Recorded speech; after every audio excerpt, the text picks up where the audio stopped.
श्रीमद् भगवद गीता अध्याय 7 ज्ञान विज्ञान योग श्लोक 23।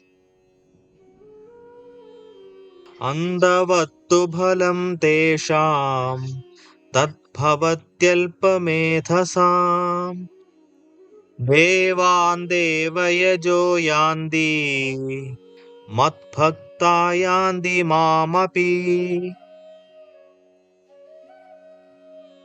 किंतु ऐसे अल्पज्ञानी लोगों को प्राप्त होने वाले फल भी नश्वर होते हैं। जो लोग देवताओं की पूजा करते हैं वे देवलोकों को जाते हैं, जबकि मेरे भक्त मेरे लोग को प्राप्त करते हैं। प्राथमिक विद्यालय में शिक्षा ग्रहण करना अनिवार्य है, लेकिन बड़े होने पर छात्रों को प्राथमिक विद्यालय छोड़ना पड़ता है। यदि कोई छात्र प्राथमिक विद्यालय में आवश्यकता से अधिक रहना चाहता है, तब अध्यापक उसे प्रोत्साहित नहीं करेगा और छात्र को जीवन में आगे बढ़ने की शिक्षा देगा। इसी प्रकार से नवदीक्षित साधक देवताओं की पूजा करना चाहते हैं।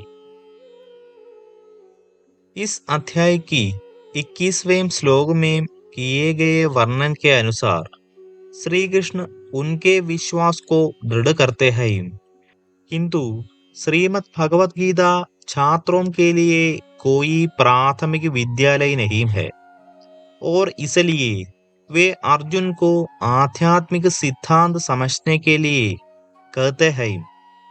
किसी की पूजा करने से उसी का फल प्राप्त होता है। वे जो देवताओं की पूजा करते हैं वे मृत्यु पश्चात देवताओं के लोक में जाते हैं, और जो मेरी आराधना करते हैं वे मेरे धाम में प्रवेश करते हैं। जब देवतागण नश्वर है, तब उनकी पूजा से प्राप्त होने वाले फल भी नश्वर होते हैं, किंतु भगवान अविनाशी है, इसलिए उनकी पूजा से प्राप्त फल स्थायी अर्थात अनश्वर होते हैं। भगवान के भक्त उनकी नित्य सेवा और सदा के लिए उनके धाम को प्राप्त करते हैं। श्लोक 24।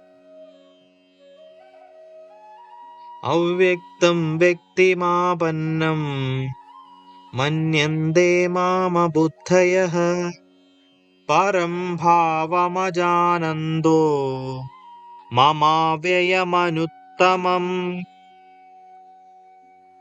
बुद्धिहीन मनुष्य सोचते हैं कि मैं परमेश्वर पहले निराकार था और अब मैंने यह साकार व्यक्तित्व धारण किया है।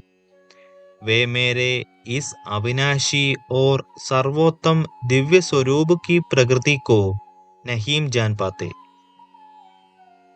कुछ लोग दृढ़तापूर्वक यह दावा करते हैं कि भगवान निराकार है, जबकि अन्य लोग निश्चयपूर्वक कहते हैं कि भगवान केवल साकार रूप में है, किंतु ये दोनों दृष्टिकोण सीमित और अपूर्ण है। भगवान पूर्ण है, इसलिए वे दोनों निराकार और साकार रूप में विद्यमान रहते हैं। इसकी चर्चा अध्याय 4 की श्लोक 5 और 6 की टीका टिप्पणी में की गई है। भगवान के दोनों रूपों को स्वीकार करने वाले लोगों के मध्य कभी कभी यह विवाद उत्पन्न होता है कि भगवान के इन दोनों रूपों में से कौन सा रूप वास्तविक है। क्या निराकार रूप साकार व्यक्तित्व के रूप में प्रकट होता है या इसके विपरीत। श्री कृष्ण यहाँ इस विवाद का समाधान यह कहकर करते हैं कि उनका दिव्य व्यक्तित्व आदिकालीन अर्थात मूल है और यह निराकार ब्रह्म से प्रकट नहीं हुआ है। भगवान आध्यात्मिक क्षेत्र में अपने दिव्य स्वरूप में नित्य विद्यमान रहते हैं। निराकार ब्रह्म एक ज्योति है जो उसके अलौकिक शरीर से प्रकट होती है। वास्तव में भगवान के साकार और निराकार रूपों के बीच कोई अंतर नहीं है। ऐसा नहीं है कि एक बड़ा और दूसरा छोटा है। निराकार ब्रह्म स्वरूप में भगवान की सभी शक्तियां और सामर्थ्य विद्यमान रहती है, किंतु वे अप्रकट रहती है। उनके साकार रूप में उसके नाम, रूप, लीलाओं, गुण, धाम और संत सब उनकी दिव्य शक्ति से प्रकट होते हैं। तब फिर लोग भगवान को साधारण मानव क्यों मानते हैं?